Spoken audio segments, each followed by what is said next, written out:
SDC Radios, Networks, Music and Review is on the air. Ladies and gentlemen, this is your host Kenny Smith, and today we have with us Motown's finest, Mr. R.G. Ingersoll from Hot Track Productions. Hot Track, sorry. But anyway, enough of me. Mr. Ingersoll, hello sir, how you doing? Glad to be here, Kenny. Really glad to see you, man. Tell me something good. Tell you something good. You got to tell me. That's why we here. I want you to tell me something good. But anyway, we've been friends seem like forever. Started back out with Lee Rogers, all of us. You started out way before I did with Lee. But we all got together somehow and Disco Boogie and Double Love Situation and all kinds of music, huh? How many have we had out there that brought us and kept our bond bigger than Fort Knox? Music, I think, is the only thing that's kept us going because we really love it. Like I said earlier, years ago, we were in it for the love of the music, not for the money. And that seemed like we never could get that past anybody. I guess it benefited us in some ways, but it's benefiting them now, right? Well, let's hope so. I mean, I'm sure all your listeners out there, Kenny, and even yourself have seen Jurassic Park, but they never seen us get loose. Never seen us get loose, I tell you. Dinosaurs are not, Kenny. They don't know what they're dealing with here. It would take more in Jurassic Park to get rid of us. You originally shifted publishing companies over the years. You started out as a Stone Diamond Joe Bett published writer. And then what happened after that? Well, as you know, we between you and I and Lee, we were with like 8-9 different publishers, from Mabel John, the Ray Charles outfit, to Jamie Bradford and Joe Bett, Stone Agate, a lot of publishers we were with. Then we were acquired by EMI after Motown folded its doors, and so you can add that to our publishers list. So now EMI has been gobbled up. Who gobbled them up? Sony, ATV. And let's be very thankful for that. Sony has found some nuggets in the works. What's happened? Tell me about these new releases. Well, it was kind of flukish, as we say in the business. We were experimenting with something we had did over 30 years ago, and just wanted to kind of get a sampling of what the folks would think about it out there, on the internet. And we didn't expect anything, but somehow it slipped into this ReverbNation.com site and started rolling up the charts faster than we could keep up. And as of today, I think it's like number 6 locally, and we don't know. I haven't checked the stats globally, but it's creating an impact. Sony song.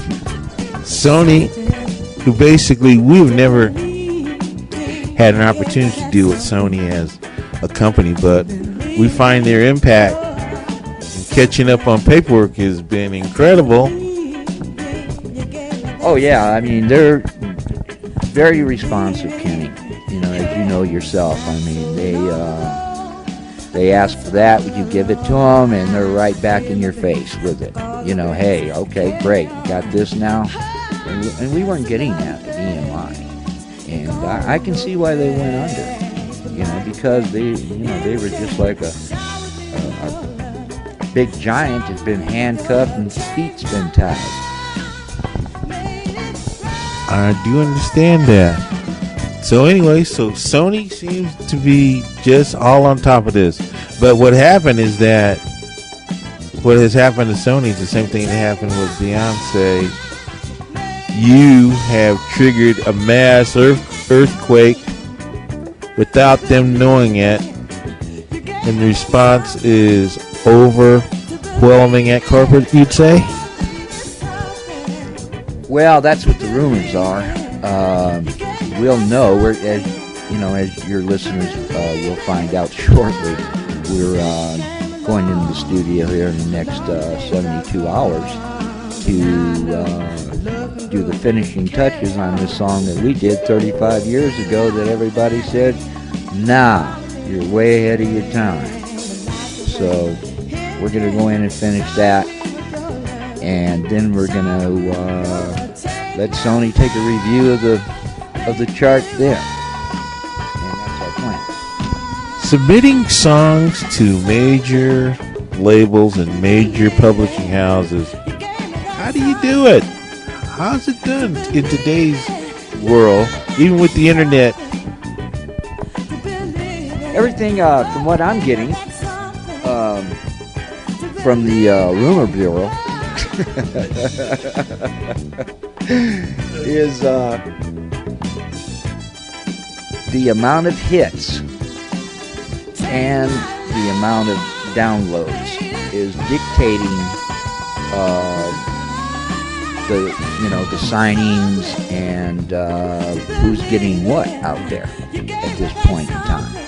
The days of going to the A&R department with product and wanting a budget to do product, those days I think are pretty much washed out unless everybody goes back to vinyl. And it seems like everybody is going back to vinyl. We were talking a little bit earlier about comparing you with what Beyonce did, because both of you guys basically are on the Sony umbrella, along with Celine Dion and quite a few other big artists. Putting out a single on your own, financing it on your own, pushing it to the limit to where it's in your face. How did they respond to this? Well, I think it's a case of not putting the cart before the horse. You may have a great tune, but if you don't have a strategy and a guerrilla marketing team as an independent artist, if you're not signed, although Sony may have one of your tunes published, way back or when, as in our case, is with our catalog, you will have to really, really expose that song on your own. And if it's not a good song, then you can times that by 10 for money spent to get, I think, Kenny, it's like the old days where the labels would just inundate you with the same song over till you had to like it. And that cost millions to do that. But they made billions from it. Okay?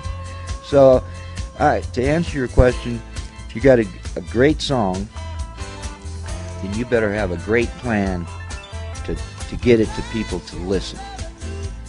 In other words, you're talking about marketing the product. Exactly. That's the other half of the battle. I mean, you don't want a great song and, hey, where do I drive it to? I got a full tank of gas. It's a brand new paint job. I got the baddest stereo in it. Where do I take it to? And they're stuck. It sits in the driveway or in the garage or in most cases on the shelf. Saddest part of all. This year there'll be over 200 million CDs released as of the projection on 2015. 200 million. 7 years ago, it was 68 million CDs released worldwide.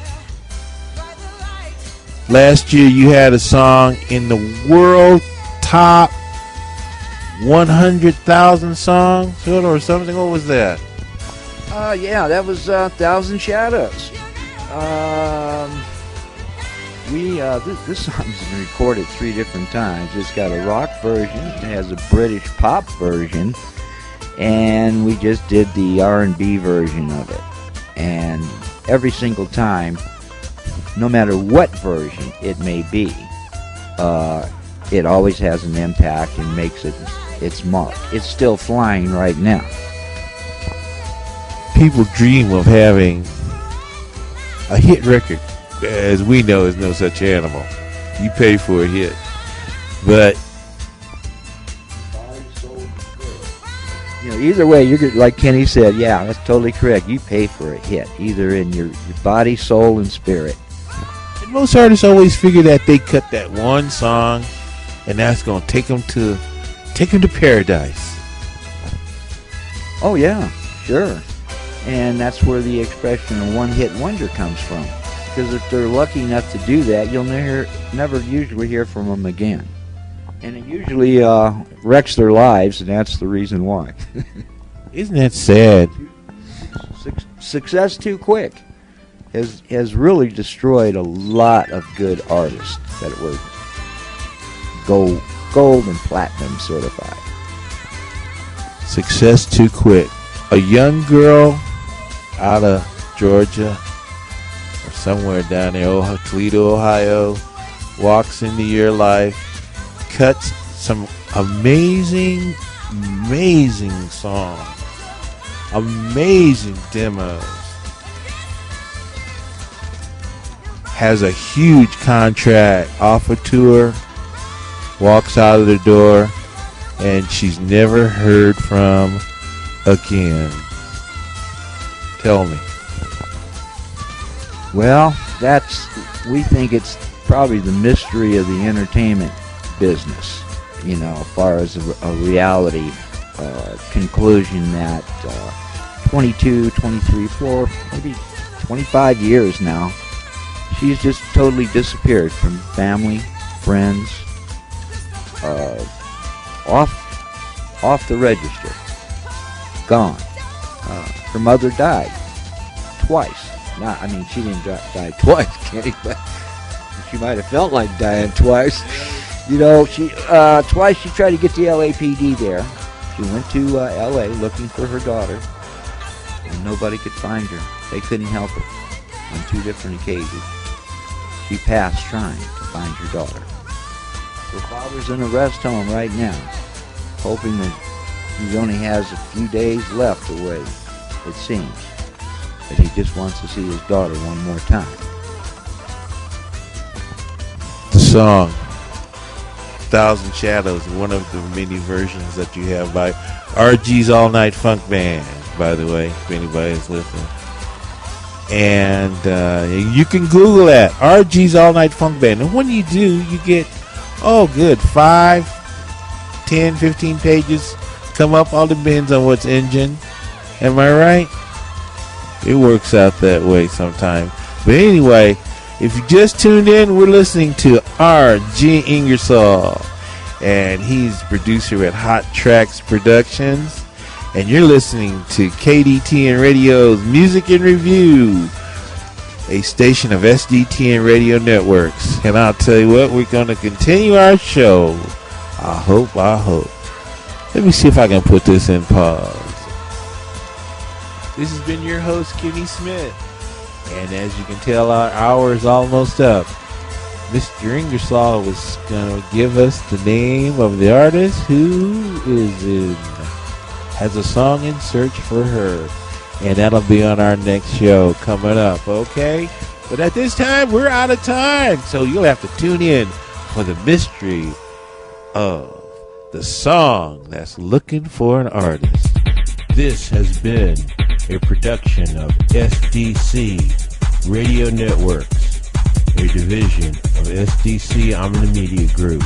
This has been your host, Kenny Smith. We thank you for listening.